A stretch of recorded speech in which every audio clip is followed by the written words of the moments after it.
નમસ્કાર દર્શક મિત્રો, લોકમત ન્યૂઝ ચેનલમાં હું ક્ષિતિજ સુપેકર આપનું હાર્દિક સ્વાગત કરું છું। વડોદરાના હરણી વિસ્તાર તંત્રના પ્રતાપે બેહાલ બન્યો છે।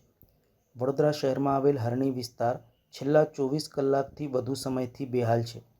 વિસ્તારમાં આવેલ મકાનોમાં પાણી ભરાયા છે, જેના કારણે વિસ્તારમાં લાઇટ નથી તેમજ પીવાના પાણીની સમસ્યા પણ સર્જાઈ છે। સાથે ડમરૂ સર્કલથી સમા હરણી લિંક રોડ પર વરસાદના પૂરના પાણીના કારણે રોડ રસ્તા બંધ હાલતમાં છે।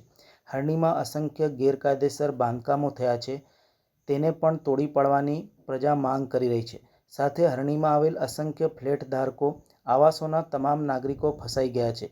વડોદરા મહાનગરપાલિકાના નગરસેવકો, ધારાસભ્યો, સાંસદ કોઈ જ જોવા આવ્યા નથી। વડોદરા મહાનગરપાલિકાના મેયરશ્રી, ચેરમેનશ્રી તેમજ જવાબદાર અધિકારીઓને વિનંતી કે હરણી વિસ્તારની તાત્કાલિક મુલાકાત લે। સામાજિક કાર્યકર અતુલ ગામેચી દ્વારા આ સમગ્ર મામલે રોષ ઠાલવ્યો હતો।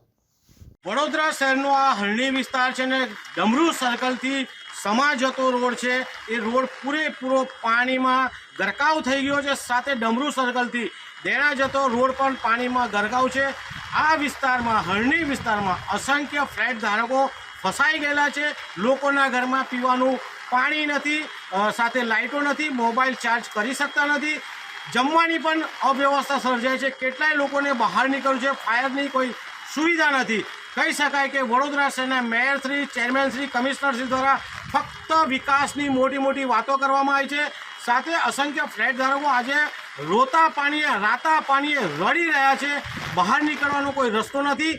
વડોદરા મહાનગરપાલિકાના જાંબાજ કમિશનર જે મોટી મોટી વાતો કરતા હતા, વિકાસની વાતો કરતા હતા, એમને વિનંતી છે કે વડોદરા શહેરના ડમરૂ સર્કલથી માંડીને સમા લિંક રોડ, સિદ્ધાર્થ બંગલો અને હરણીમાં જેટલા પણ ફ્લેટ આવેલા છે, ફ્લેટ ધારકો અત્યારે હેરાન છે, તો તેમની મદદે કરવા વડોદરા મહાનગરપાલિકા આવે। સાથે વડોદરા શહેર કલેક્ટરને પણ વિનંતી છે કે હરણી વિસ્તારમાં તાત્કાલિક પગલાં ભરે।